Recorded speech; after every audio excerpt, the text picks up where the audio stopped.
Hello guys, welcome back to the how-to series. In this one I'm just going to give you a quick demo or run down how I use my twitch baits. A few guys have asked about the technique for using these things. I think I've done it before in the past. It's not that hard, or there's nothing special to it. There's just a couple of factors you need to use and think about. Okay, first of all, when you're using like the bigger lures, 14 centimeter stuff, twitch baits, so we've got shallow bibs. And when you're chasing, they've got shallow bibs, so they don't dive real deep. And a couple of key factors for these things if you want to be successful using them for flathead. First of all, it's a type of rod you use. You definitely need a good rod. I'll explain that in a second. And the second is, when you're buying these type of lures, like they're everywhere. You can find all sorts of brands, shapes, colours, sizes. But there's two things. So there's one main thing you got to think about and look for.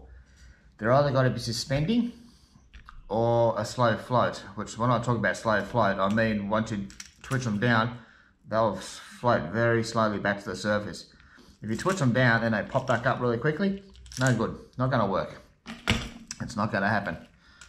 So, and if that does, if you buy something with a lure that floats quickly, you can do what I've done here.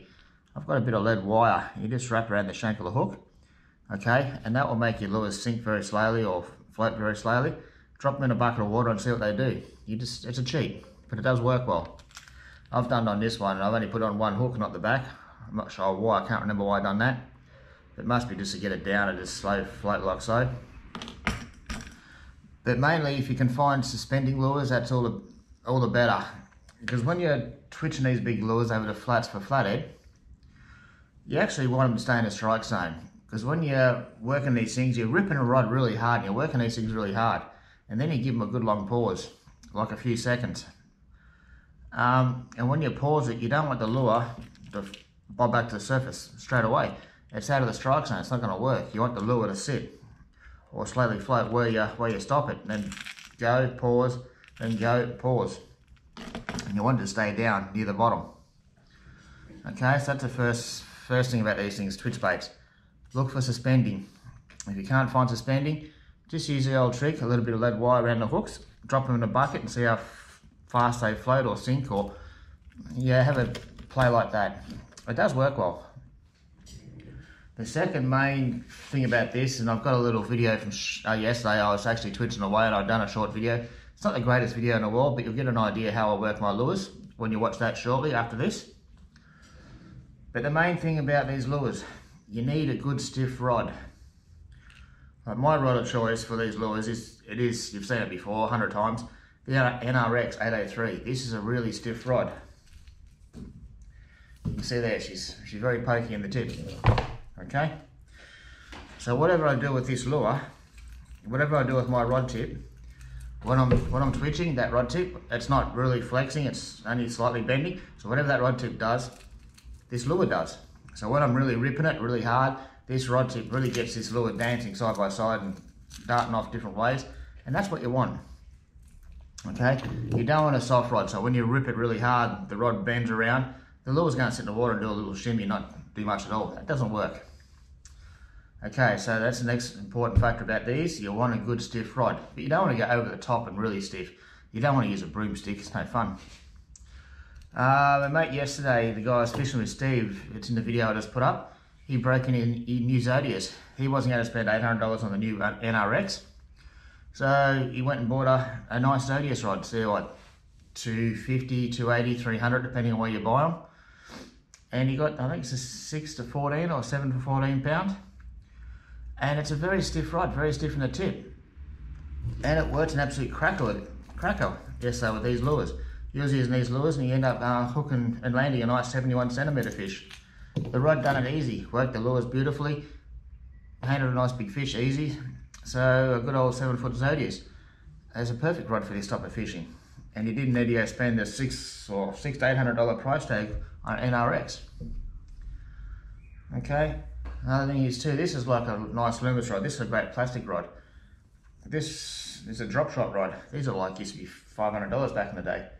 But I tried to use this, but the tip, so So I wouldn't call it a soft tip, but when you're trying to twitch things like this, it really is.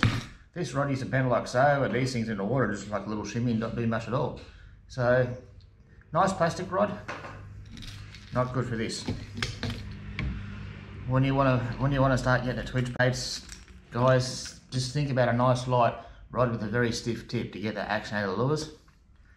Think about suspending, or if you can't get suspending, a bit of a cheat, put a bit of lead wire around the hooks and drop in a bucket and see how fast they float and sink and everything else. A bit of trial and error, does work. And the next thing is the technique.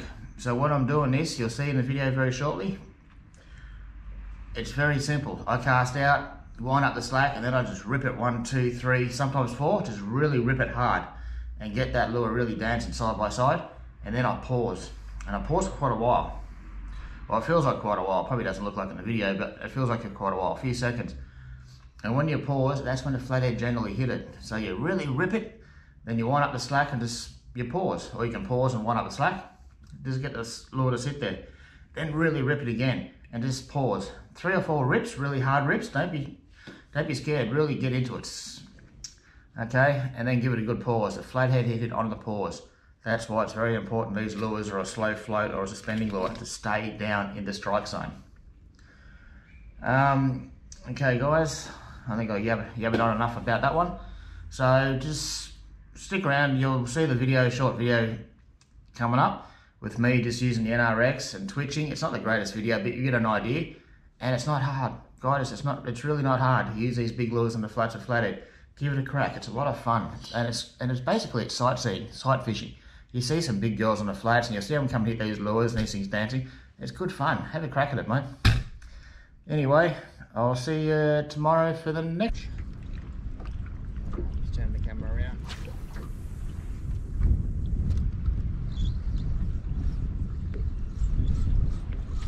Oh, you bugger. Right up hard on the bank.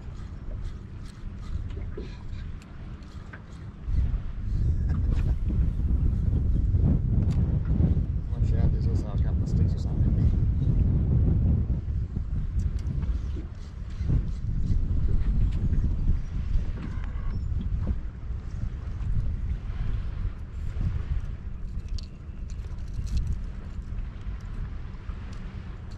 You see me pull fish out of those like trees and stuff there.